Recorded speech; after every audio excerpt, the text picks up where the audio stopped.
ನರೇಂದ್ರ ಬರ್ತಾ ಇದ್ದೀರಲ್ರಿ ಕಲಬುರಗಿಗೆ, ನಾಚಿಕೆ ಬರಲ್ವಾ ನಿಮಗೆ?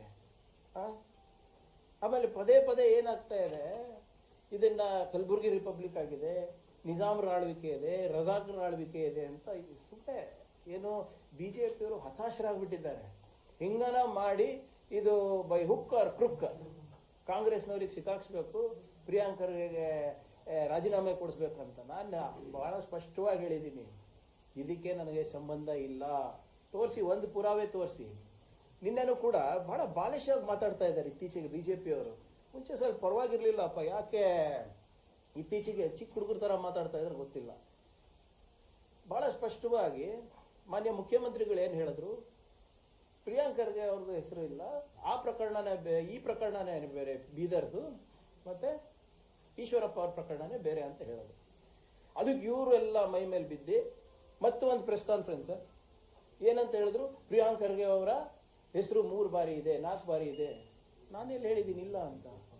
ಏನಂತ ಇದೆ? ಇಲ್ಲಿ ಬಂದಿದ್ರು ಹೋಗಿದ್ರು ಅಂತ ನೀವೆಲ್ಲರೂ ಮಾಧ್ಯಮದವರು ಕೇಳಿದ್ದೀರಾ, ನನಗೆ ಅದಕ್ಕೆ ಉತ್ತರನೂ ಕೊಟ್ಟಿದ್ದೀನಿ. ನಮಗೆ ಅದಕ್ಕೇನು ಡಿಫ್ರೆನ್ಸು ಅಂದರೆ, ದಯವಿಟ್ಟು ನಮ್ಮ ಮೃತಪಟ್ಟಂತ ಸಂತೋಷ್ ಪಾಟೀಲ್ ಅವ್ರ ಕುಟುಂಬಕ್ಕೆ ನಾನು ಸಾರಿ ಕೇಳ್ಕೊತಾ ಇದ್ದೀನಿ. ಪದೇ ಪದೇ ನಾವು ಅವ್ರ ಹೆಸರು ತಗೊಳ್ಳೋದ್ರಿಂದ ಅವ್ರ ಕುಟುಂಬಕ್ಕೂ ನೋವಾಗುತ್ತೆ. ಕ್ಷಮೆ ಇರಲಿ, ಆದರೆ ಅನಿವಾರ್ಯ. ಏನಂತ ಬರ್ದಿದ್ರು ಸಂತೋಷ್ ಅವರು? ನನ್ನ ಸಾವಿಗೆ ಸಂತೋಷ್ ಪಾಟೀಲ್ ಅವರು ಬೆಳಗಾವಿ ಈಶ್ವರಪ್ಪ ಅವ್ರ ಪ್ರಕರಣದಲ್ಲಿ ಸಂತೋಷ್ ಪಾಟೀಲ್ ಅವರು ಏನು ಬರ್ದಿದ್ದು ಅಂತ ಬಹಳ ಸ್ಪಷ್ಟವಾಗಿ ಓದ್ತೀವಿ. ಕನ್ನಡದಲ್ಲಿದೆ, ಕಿವಿಗೊಟ್ಟು ಕೇಳಿ ನಾರಾಯಣ ಸ್ವಾಮಿ ಅವರೇ, ಕಿವಿಗಟ್ಕೊಳ್ಳಿ ಬಿಜೆಪಿ ಅವರೇ. ಏನಂತ ಹೇಳ್ತಾರೆ? ನನ್ನ ಸಾವಿಗೆ ನೇರ ಕಾರಣ ಗ್ರಾಮೀಣ ಅಭಿವೃದ್ಧಿ ಮತ್ತು ಪಂಚಾಯತ್ ರಾಜ್ ಇಲಾಖೆ ಸಚಿವರಾದ KS ಈಶ್ವರಪ್ಪನವರು. ಇವರಿಗೆ ತಕ್ಕ ಶಿಕ್ಷೆ ಆಗಬೇಕು. ನನ್ನೆಲ್ಲ ಆಸೆಗಳನ್ನು ಬದಿಗೊತ್ತಿ ಈ ನಿರ್ಧಾರ ಮಾಡಿರುತ್ತೇನೆ.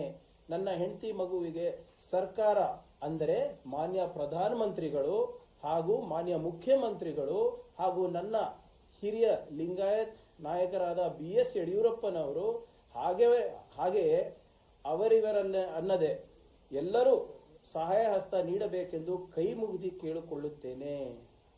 ಮಾಧ್ಯಮ ಮಿತ್ರರಿಗೆ ಕೋಟಿ ಕೋಟಿ ಧನ್ಯವಾದಗಳು. ನನ್ನ ಜೊತೆ ಬಂದ ನನ್ನ ಗೆಳೆಯರಾದ ಸಂತೋಷ್ ಮತ್ತು ಪ್ರಸಾದ್ಗೆ ನಾವು ಪ್ರವಾಸ ಹೋಗೋಣ ಎಂದು ನನ್ನ ಜೊತೆಗೆ ಕರೆದುಕೊಂಡು ಬಂದಿರುತ್ತೇನೆ ಅಷ್ಟೇ. ಅವರಿಗೆ ನನ್ನ ಸಾವಿನ ಬಗ್ಗೆ ಯಾವುದೇ ಸಂಬಂಧ ಇರುವುದಿಲ್ಲ.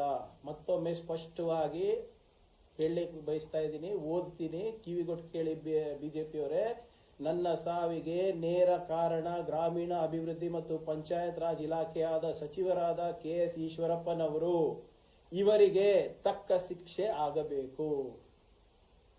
ಏನಾದ್ರೂ ಬಂದಿದ್ದಾರೇನಪ್ಪ ನನ್ನ ಬಗ್ಗೆ ಇರಲಿ ಇನ್ ದ ಡೆತ್ ನೋಟ್? ಇದಕ್ಕೆ ಅದಕ್ಕೆ ವ್ಯತ್ಯಾಸ ಇಲ್ವಾ? ಇನ್ನು ಕನ್ನಡ ಬರೋದಿಲ್ವಾ ಇವರಿಗೆ? ಅಥವಾ ಬೇಕಂತ ಹಿಂಗ್ ಮಾಡ್ತಾ ಇದ್ದಾರ? ಆಮೇಲೆ ಬಹಳ ಸ್ಪಷ್ಟವಾಗಿ ಹೇಳ್ತಾರೆ, ಅಂದಿನ ಸರ್ಕಾರ ಸಹಾಯ ಹಸ್ತ ನೀಡಬೇಕು. ಏನ್ ಸಹಾಯ ಹಸ್ತ ನೀಡಿದ್ರು? ಕಾಂಪನ್ಸೇಷನ್ ಕೊಟ್ರ? ನೌಕರಿ ಕೊಟ್ರ? ಮತ್ತೆ ಯಡಿಯೂರಪ್ಪ ಪ್ರಧಾನಮಂತ್ರಿ ತನಕ ಹೋಗಿದೆ ಪಾಪ.